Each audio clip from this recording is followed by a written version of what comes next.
Mitsubishi Motors, Straya, wants to give you a 10-year, 200,000 kilometre warranty on your future new triple diamond badge, whatever. But just like the friggin' Bible, there's a catch, and you're probably not gonna like it. Details next.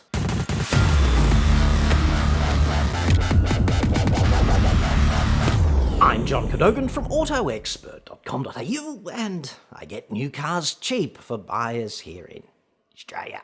Hit me up on the website for that. Now, I'm quite conflicted about this because I almost have mad love for Mitsubishi, and I went out and bought a Triton GSR ute, which is an excellent value proposition in the ute segment, so there's that. I mean, I've got form, but I do hate it when car makers do this. They're so good at it. Always the friggin' catch. The carrot and the stick, the good and the bad, the risk and the reward, the yin and the yang, the loan, and, of course, the friggin' interest. And where would the honeymoon be without the divorce? The blonde and the friggin' redhead. Am I right? Always the catch. Why can't life simply be all carrot, all good, all reward, all loan, all honeymoon, all yin, and of course, all redhead? I'm no philosopher. Don't look at me for the answers on that. So anyway, Mitsubishi is proposing to offer you 10 years of warranty, which is up from the 7 that they occasionally hand out when generosity strikes on quote-unquote selected models. But here's the catch, okay? This 10-year bizzo will only be conferred if you get the car serviced by your local Mitsubishi dealer. Or any Mitsubishi dealer would be okay, presumably. If you do not do this, the warranty is going to revert to the 5 or 7-year warranty currently on offer, which seems harsh. As consumer law currently stands, of course, it's illegal for car makers to leverage warranty against so-called authorised dealer servicing. In other words, if you get your car serviced on time by a qualified independent mechanic, etc., that cannot intrinsically void your warranty. But I suppose, doubtless, a bunch of arsehole lawyers have worked quite diligently on finding a loophole here in terms of the way this particular proposal is structured. Don't they always? I urge you to read some other reports on this in the Australian automotive media, just for a laugh. Car Advice has produced a flat-out work of art on this story, for example. The Car Advice report is a triumph. It features no fewer than 10 Mitsubishi ads. 10. Yes. Just one away from needing to take your shoes and socks off to keep tally. Well done, dudes. A big fat Mitsubishi ad right up the top. Little square one in the sidebar there, and 8 identical horizontal banners breaking up the copy. Yes! Lucky 8. The report itself, which is almost obscured between all of those Mitsubishi ads, does not seem to be too critical of the Mitsubishi proposal, at least, hey, not to me. Knock me down with a friggin' feather. Not too much emphasis on the stick in that one, just saying. Proving, of course, to me at least, that it's impossible to serve you, the viewer, the consumer, the actual car buyer, and major advertisers in any one report. I do love Car Advice, I really do, and I hear Channel 9 has done such an excellent job managing Car Advice as a business that it's going to attempt to resurrect Drive, which they also own, just like Jesus, in a sense. They don't own Jesus, they're just going to resurrect Drive like Jesus, I need to clarify. And they're going to dump Car Advice deep in the Marianas Trench. That's the rumour. Anyway, I guess we'll have to watch this space and see what actually happens, but it's going to be interesting either way. The ACCC, of course, is yet to sign off on Mitsubishi's 10-year warranty terms and conditions, and I don't think they're actually scheduled to be awake next until about October or perhaps November.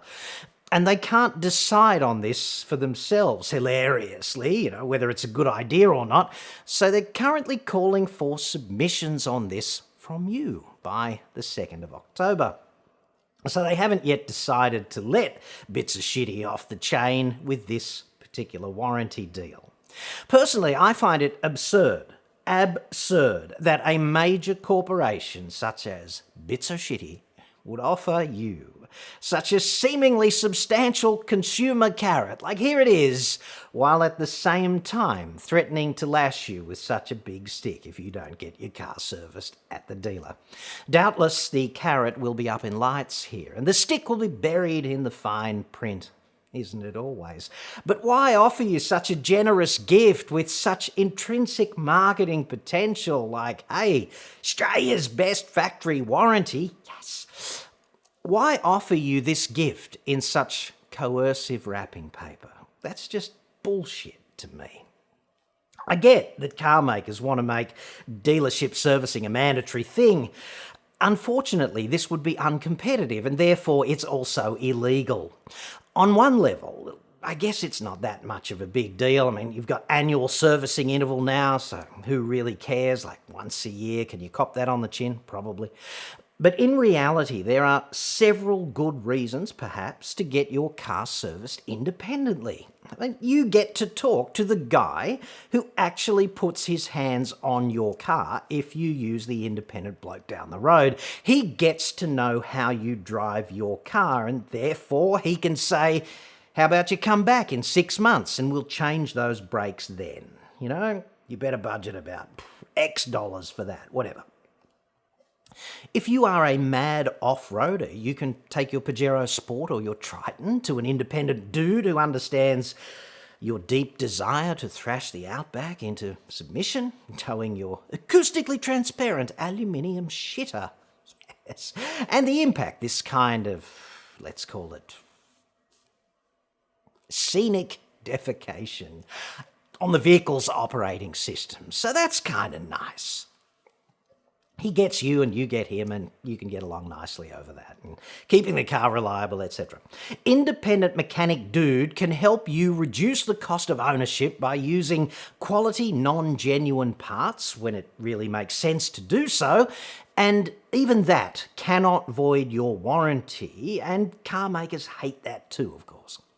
Genuine parts are often extortionate, and there's really no justification underpinning the price premium in many cases. They just charge you a bomb because, hey, you're there and they can. Plus, even with fixed price servicing, unscrupulous asshole dealers, and there are far too many of them in the ecosystem, unscrupulous asshole dealers often invent creative ways to pump up the bill, don't they? Additives and other pointless potions being one scam commonly deployed on unsuspecting customers, and of course, fixing complete, utter non-problems being another. Dealership service departments are also commonly completely crap, emphatically crap at diagnosis. I mean, they're so bad at this, some of them. They just seem to change out high-priced parts, and then hopefully at some point down the track, your problem might actually go away. Hopefully before it empties your bank account. But not too early, because you've got to keep the dealer in Veuve Clicquot and overseas holidays, at least when the planes are allowed to fly again. You're just going to buy and ka-ching in the meantime, right? Hope the problem goes away. The money's the main thing there, I suppose. Pro tip, okay? Random component exchange, at the risk of getting on my soapbox here, that's not friggin' diagnosis. That's the car maintenance equivalent of a Beirut unload. The old spray and pray. Yes. Let me know what you think about this Mitsubishi proposal in the comments feed below. You know, in my view, all car makers should just acknowledge the reality. Here in Shitsville, consumer law says that cars need to be reasonably durable in the context of what you pay for them and how you use them. And on average, 10 years and 200,000 kilometres seems fairly reasonable to me, and this should not come with unnecessary strings attached. I don't want a side serve of arsehole terms and conditions with my generous gift. I mean, you know, come on. If car makers and car dealers want you to use their service departments, like here's a revolutionary suggestion, make them a truly better option than the independent guy down the road. And then you wouldn't need the friggin' stick, would you? And life would be all carrots and redheads. And isn't that what we all really want?